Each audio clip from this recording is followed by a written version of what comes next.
ஆண்டவராக இயேசு கிறிஸ்துவின் நாமத்தினாலே மீண்டும் இந்த நேற்று நிகழ்ச்சியில் உங்களை சந்திப்பதில் ரொம்ப சந்தோஷம். இன்றைக்கி நாம் சில மிக முக்கியமான விஷயங்களை குறித்து பார்க்க போகிறோம். வாங்க பார்க்கலாம். முதலாவது, நாம் அந்த பஞ்சங்களை குறித்து சொல்லிகிட்டே இருக்கிறோம் இல்லையா? நிறைய சம்பவங்கள் ஒன்றன் பின் ஒன்றாக நடைபெற்று கொண்டே இருக்குது. ஒரு ஷாக்கிங் நியூஸ் ஒன்று நான் சமீபத்தில் கேள்விப்பட்டேன். அதை பற்றி தான் இப்போ நான் உங்கள்கிட்ட சொல்ல போகிறேன். என்ன அப்படின்னு கேட்டால், இந்த பஞ்சத்துக்கு மூல காரணமாக இருக்கக்கூடிய இந்த ஃபார்மர்ஸ் ப்ரொட்டஸ்ட் இதெல்லாம் இப்போ நடந்துகிட்டு இருக்குது. அதோடு கூட சமீபத்தில் ஒரு செய்தி என்ன அப்படின்னு கேட்டால், பல பள்ளிகளில், அதாவது சிங்கப்பூர் போன்ற நாடுகளில் பல பள்ளிகளில் பிள்ளைகளை சாப்பிடாமல் இருக்க ப்ராக்டிஸ் கொடுத்துட்ருக்குறாங்களாம். அதாவது அவங்க 2 விஷயத்தை செஞ்சிட்ருக்குறாங்க. ஒன்று, லேப் மீட் அப்படின்னு சொல்லுவாங்க. அதாவது லேபில் செய்யப்படுகிற சிக்கன், லேபில் செய்யப்படுகிறதான மட்டன், அதாவது இயற்கையாக இல்லாமல் அது வெஜ்ஜுன்னு கூட சொல்லிக்கலாம். பட் அது லேப் மீட், அது பார்க்குறதுக்கு அப்படி இருக்கும். இன்னும் கேட்டால் அது இன்னும் கூட உடம்புக்கு சக்தி வாய்ந்தது, ஃபேட் இல்லாதது, இந்த மாதிரி நிறையா வரும்போது நிறைய அதை பற்றி அட்வான்டேஜ் தானே சொல்லுவாங்க. அது வந்த பிறகு தான் அதோட டிஸ்அட்வான்டேஜ் நமக்கு தெரியும். இந்த லேப் மீட் இதை நீங்கள் கண்டிப்பாக கொடுக்கணும். ஒரு நாள் கண்டிப்பாக பிள்ளைகளுக்கு இந்த லேப் மீட் தான் கொடுக்குறாங்க. இது மட்டும் இல்லாமல் பிள்ளைகள் ஒரு நாள் சாப்பிடாமல் இருக்கிறது எப்படி? அப்போ ஃபாஸ்டிங்காக இல்லை, ஒரு வேளை பஞ்சம் வந்தால் பிள்ளைகள் என்ன கிடைக்குதோ அந்த லேப் மீட்டை மட்டும் சாப்பிட்டுக்கிட்டு இருக்கிற மாதிரி. அதில் என்ன விஷயம்னு கேட்டிங்கன்னா, அன்றைக்கி வீட்டிலேருந்து சாப்பாடு கூட கொடுத்து விடக்கூடாதான், எதுவுமே கொடுத்து விடக்கூடாது. அது என்ன கிடைக்குதோ அதை மட்டும்தான் அவங்க சாப்பிடணும். எதுக்காக இப்படி அப்படின்னா, நாளைக்கு வருகிற காலங்களில் யுத்தமோ ஏதோ ஒன்று வரும்போது, பஞ்சம் அதிகரிக்கும் பொழுது, சாப்பாடு இல்லாமல் நினச்ச சாப்பாடு எதுவுமே கிடைக்காத போது வெறும் இந்த லேப் மீட் மட்டும் சாப்பிட்டு வாழ்கிறதுக்கு இதை அவங்க செஞ்சிட்ருக்கிறாங்க. ஏன்னா சிங்கப்பூர் போன்ற நாடுகளில் எல்லாமே இறக்குமதி தான், பாருங்களேன், வெளிநாட்டில் இருந்து தான் வரணும். ஸோ இப்போ இதை சொல்லி சின்ன பிள்ளைகளுக்கு ஏன் திடீர்னு இப்படி ஒரு ப்ராக்டிஸ் கொடுக்குறாங்க? யோசித்து பாருங்கள். நாம் பஞ்சத்துக்கு இப்படிப்பட்ட காரியங்களுக்கு உலக நாடுகள் எதிர்பார்த்துக்கிட்டு இருக்குது. அதாவது சைனா போன்ற நாடுகள் என்ன செய்யுது, அவங்களுடைய அரசாங்க அப்ரூவ் பற்ற, இப்போ நம்ம ஊரில் வெளிநாடுகளில் FDAன்னு சொல்லுவாங்க, ஃபுட் அண்ட் ட்ரக்ஸ் அட்மினிஸ்ட்ரேஷன், அவங்க நாடுகளில் என்ன பண்ணுறாங்க, இப்போவே உணவுகளை எல்லாம் சேர்த்து வைக்க ஆரம்பிச்சிட்டாங்க. அப்படி குடவுன்ஸ் கட்டி பெரிய லெவலில், எதுக்காகனா நாளைக்கு பஞ்சம் வர வாய்ப்பு இருக்குதுன்னு சொல்லி. ஆனால் இப்போவே சின்ன பிள்ளைகளை சாப்பிடாமல் இருக்கவும் அல்லது லேப் மீட் மட்டும் சாப்பிடவும் சொல்லிக் கொடுக்குற காலம் வருகிறது என்று சொன்னால், பஞ்சம் என்பது ஏதோ அவர்களுக்கு தெரிய தொடங்கி இருக்கிறது. இப்போவே அரசாங்கங்கள் பிள்ளைகளை பழக்குவிக்கிறார்கள். நான் அடுத்த ஜென்ரேஷனை சாப்பிடாமல் இருக்கிறதுக்கு அல்லது லேப் மீட் மட்டும் சாப்பிட்றதுக்கு, இயற்கை காரியங்கள் கிடைக்காமல் போனால் என்ன செய்யணுங்கிறதுக்கு பழக்குவிக்கிறாங்க. இது எல்லாம் ஒரு பக்கம் தெளிவாக நமக்கு தெரியுது. உலகம் ஒரு மிகப்பெரியதான உணவு பஞ்சத்தை நோக்கி போய் கொண்டிருக்கிறது, அல்லது உணவு பஞ்சத்தில் இருக்கிறது. நாம் 3வது முத்திரையின் காலத்தில் இருக்கிறோம் என்பதை இன்றைக்கி நாம் ஒத்துக்கொள்கிறதுக்கு ஒரு கூட்டம் ரெடியாக இல்லை. ஆனால் கண்கூடாக இவைகள் நடைபெற்று கொண்டே இருக்கிறது. ஒரு பக்கம் ஃபார்மர்ஸ் ப்ரொட்டஸ்ட், அதாவது விவசாயிகள் போராட்டம், இன்னொரு பக்கம் இந்த மாதிரி சாப்பிடாமல் இருக்கிறதுக்கான முயற்சிகள். இதோடு சேர்த்து அதாவது எக்கானமி டவுன், ஜப்பான்லாம் 3வது இடத்துல இருந்து இன்றைக்கி கீழே இறங்கிட்டாங்க, மிகப்பெரியதான டவுன். ரஷ்யாவிலே மிகப்பெரியதான பேங்க்ஸ் எல்லாம் கொலாப்ஸ் ஆகிடுச்சு. ஸோ இந்த வாரம் மட்டும், நேற்று வரையில் இந்த நேற்று வரைக்குள்ள நடந்த சம்பவத்தை நான் உங்களுக்கு சொல்லிட்டு இருக்கிறேன். எக்கானமி மிக மோசமான டவுனுக்குள்ளே போயிட்டே இருக்கிறது. நம்மளுடைய எக்கானமி பற்றிலாம் பின்னாடி நம்ம பேச போகிறோம். ஸோ உலகம் முழுக்க எக்கனாமிக்கல் கிரைசிஸ், உணவு பஞ்சம் அதிகரித்து கொண்டே போகிறது. இது 3வது முத்திரைக்கான மிக முக்கியமான அடையாள காலம். அடுத்து இன்றைக்கி நம்ம எதை பற்றி பார்க்க போகிறோம் அப்படின்னு கேட்டிங்கன்னு சொன்னால், இந்த AI டெக்னாலஜி. இந்த AI டெக்னாலஜியை பற்றி நம்ம நிறைய விஷயங்கள் சொல்லும் பொழுது நிறைய பேர் அதை ஏற்றுக்கொள்ள மாட்டாங்க. அல்லது இல்லைங்க, இப்படி ஒரு கண்டுபிடிப்பு வரும்போது இந்த மாதிரி பேசுகிறதெல்லாம் இயல்பு தான் அதுன்னு சொல்லிட்டு நம்ம பிள்ளைகள் அதை ரொம்ப இன்ட்ரெஸ்ட்டாக படிக்கிற காலம்லாம் இருக்குது. சில கண்டுபிடிப்புகள் நன்மைக்கு எதுவாகவும் இருக்கும், சில கண்டுபிடிப்புகள் நன்மையும் இருக்கும், தீமையும் இருக்கும், சில கண்டுபிடிப்புகளில் தீமை மட்டுமே இருக்கும். அப்படி நம்ம நிறைய விஷயங்களை நம்ம சொல்ல முடியும்னு வச்சுக்கோங்களேன். ஆனால் இந்த AI டெக்னாலஜிக்குள்ளே இருக்கக்கூடிய மிக முக்கியமான ஒரு காரியம் இந்த வாரம் வெளிப்பட்டிருக்கு.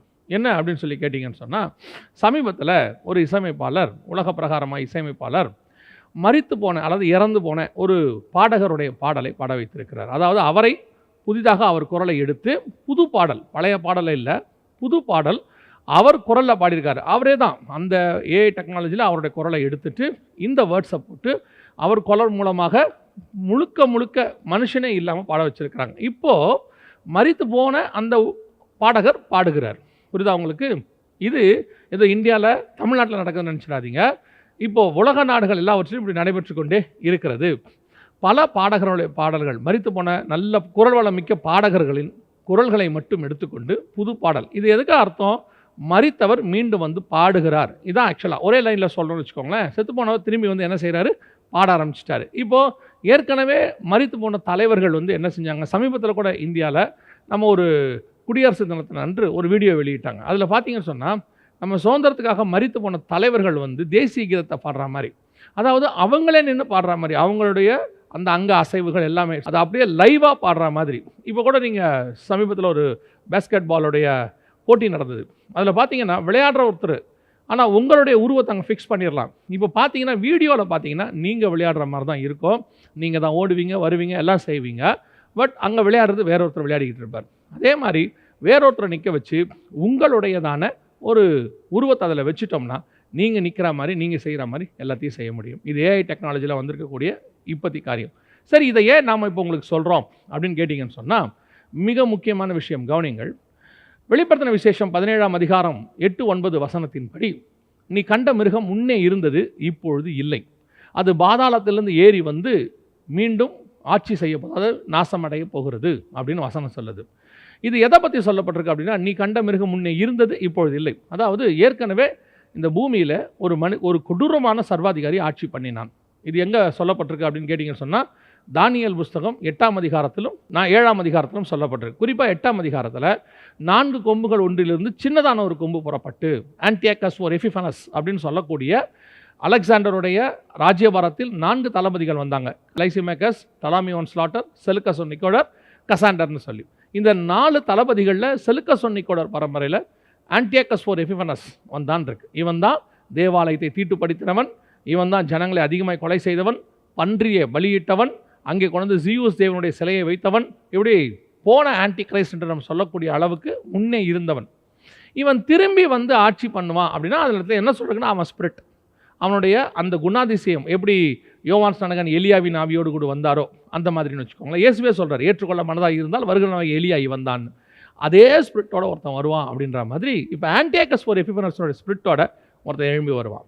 இப்போ பாருங்கள், ஒரு மனுஷன் ஏஐ டெக்னாலஜியில் ஒரு ரோபோட்டுன்னு வச்சுக்கோங்களேன், ஒரு ஏஐ டெக்னாலஜியில் ஆன்டியாக்கஸ் ஓர் எபிஃபனஸ் அவனுடைய உருவத்தை வைத்து செய்யும் பொழுது, அவனுக்குள் இந்த ஏஐ டெக்னாலஜி நீங்கள் கொடுக்கும் பொழுது, அவனுடைய பழைய குணாதிசயங்கள், ஒரு ஸ்பிரிட்டுன்னு கூட வச்சுக்கோங்க இல்லையா, அவனுடைய குணாதிசயத்தை உள்ளுக்குள்ளே அவங்க ப்ரோக்ராம் பண்ணி வைக்கிறான்னு வச்சுக்கோங்க, வசனத்தின்படி அந்த ஸ்பிரிட்டே வந்துடும்.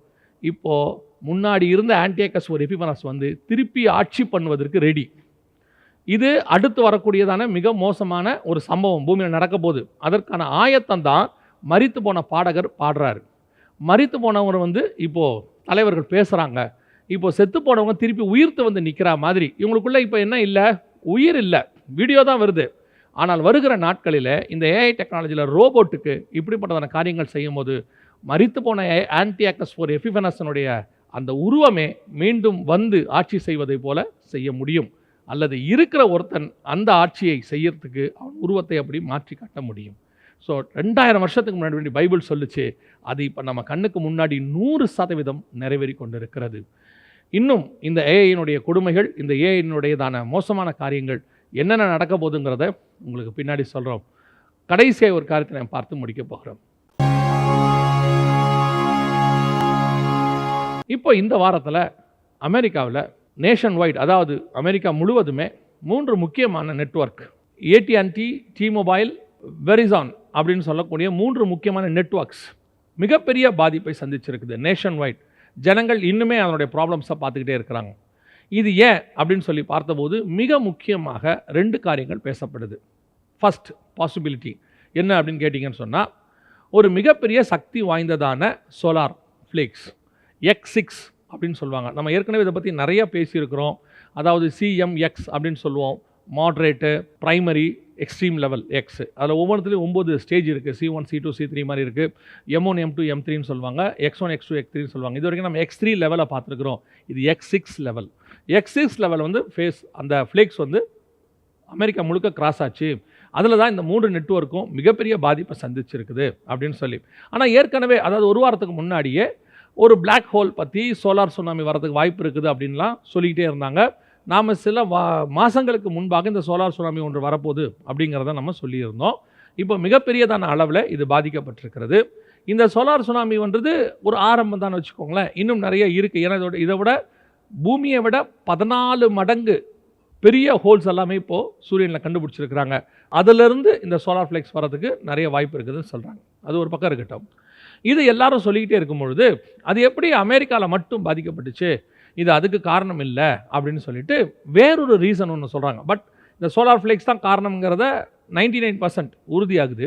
1% என்ன சொல்கிறாங்க அப்படின்னா, இல்லை இது ஒரு சைபர் அட்டாக்கு, அமெரிக்காவுடைய நெட்வொர்க்ஸை ரஷ்யா மிக மோசமாக பாதிக்க தொடங்கி இருக்கிறது அப்படின்னு சொல்லி. ஆனால் அமெரிக்கா இதை ஒத்துக்கொள்ளவில்லை, ரஷ்யாவும் இதை ஒத்துக்கொள்ளவில்லை. ஆனால் எதுக்கு நான் இதையும் உங்களுக்கு சொல்கிறேன் அப்படின்னு கேட்டிங்கன்னா, ஒரு புறம் சைபர் அட்டாக் என்று சொல்லக்கூடியதான இதையும் தாண்டி சேட்டிலைட் அட்டாக்ஸ் அப்படின்னு சொல்லக்கூடிய அளவுக்கு 3ஆம் உலக யுத்தம் போய்கொண்டிருக்கிறது. அந்த 3ஆம் உலக யுத்தத்தினுடைய மிக மோசமான மூவ்ஸ் எல்லாம் நடக்க ஆரம்பிச்சிருச்சு. ஒரு நாடுகள் இந்த நாடை தாக்குவதற்கு எல்லாம் ரெடி. நேட்டோ நாடுகள், அதாவது ரஷ்யாவுடைய பார்டரில் இருக்கக்கூடியதான நார்வே, டென்மார்க் போன்ற எல்லா நாடுகளும், ஸ்வீடன், இவங்க எல்லாருமே இப்போ ரெடியாக இருக்கிறாங்க. ஸோ இந்த தேர்ட் வேர்ல்டு வார்க்கான எல்லா காரியங்களும், ஒரு பக்கம் பார்த்திங்கன்னா இந்த இஸ்ரேல் பிரச்சனை ஈஜிப்டுக்குள்ளே நுழைஞ்சிருச்சு. இந்த பக்கம் பார்த்திங்கன்னா இவங்க பிரச்சனை பெரிய இஷ்யூஸாக போயிட்டுருக்குது. எல்லா பக்கமும் ஜனங்களுக்கு விரோதமாய் ஜனங்களும், ராஜ்யத்துக்கு விரோதமாய் ராஜ்யமும், யுத்தங்களும் யுத்தங்களின் செய்திகளும், இயேசு சொன்ன மத்திய 24, 5, 6, 7 வசனங்கள் துல்லியமாய் நடைபெற்று கொண்டே இருக்கிறது. இதுக்கு நடுவில் வானத்திலிருந்து நெருப்பு வரணும், பைபிள் படி, நம்ம கணக்குப்படி. அதுவும் ஒரு புறம் இந்த சோலார் ஃப்ளெக்ஸ் கொண்டிருக்கிறது. 2 பேதுரு 3:10 உள்ளபடி சொல்கிறேன். ஸோ எல்லாமே இப்போ நம்ம கண்ணுக்கு முன்னாடி பைபிளில் உள்ள சம்பவங்கள் துல்லியமாய், அதுவும் குறிப்பாக கடைசி காலத்தில் நடக்கும் என்று சொன்ன சம்பவங்கள் ஒன்றன் பின் ஒன்றாக வரிசையாக நடக்குது. இதிலிருந்து வேற ஒன்றும் செய்ய முடியாது. ஜஸ்ட் அ நியூஸ் உங்களுக்கு அறிவிக்கப்படுகிறது. இதிலிருந்து பாதுகாக்கவும், தப்பிக்கவும், மீட்கப்படவும் ஒரே ஒரு வழிதான் இருக்கிறது. இவைகளுக்கு சம்பவிக்க தொடங்கும் போது நம்முடைய ஆண்டவர் வருவேன் என்று வாக்கு பண்ணியிருக்கிறார். இனி காத்திருக்க வேண்டிய காலம், தீவெட்டிகளை ஆயத்தம் பண்ண வேண்டிய காலம், தூங்குகிற காலம் அல்ல. இது புசித்து குடித்து விளையாட வேண்டிய காலம் அல்ல. இது தேவனுக்காக மலை மேல் ஏறி புசியாமலும் குடியாமலும் காத்திருக்க வேண்டிய காலம். இனி காலம் கண்டிப்பாக செல்லாது. இப்போ நம்ம உண்மையிலேயே கிரேஸ் பீரியடில் இருக்கிறோம், அதாவது கிருபையின் காலத்தில் இருக்கிறோம். ஒரு வேலிடிட்டி முடிஞ்சுட்டு அடுத்தது நீங்கள் ரீசார்ஜ் பண்ணுறதுக்கு நடுவில் ஒரு டைம் கொடுப்பாங்க பாருங்கள், அந்த மாதிரி எல்லாமே ஓவராகி நியூ வேர்ல்டு ஆர்டர் ஃபார்ம் பண்ணணும்னு உலகமே சொல்லிடுச்சு. அந்த நியூ வேர்ல்டு ஆர்டர் அப்படிங்கிறதுக்கு நடுவில் இருக்கிற கிரேஸ் பீரியடில் தான் நீங்களும் நானும் இருக்கிறோம். கர்த்தருடைய வருகை தாமதிக்குமானால் இன்னொரு நேற்று வரை நிகழ்ச்சியில் உங்களை சந்திக்கிறோம். God bless you.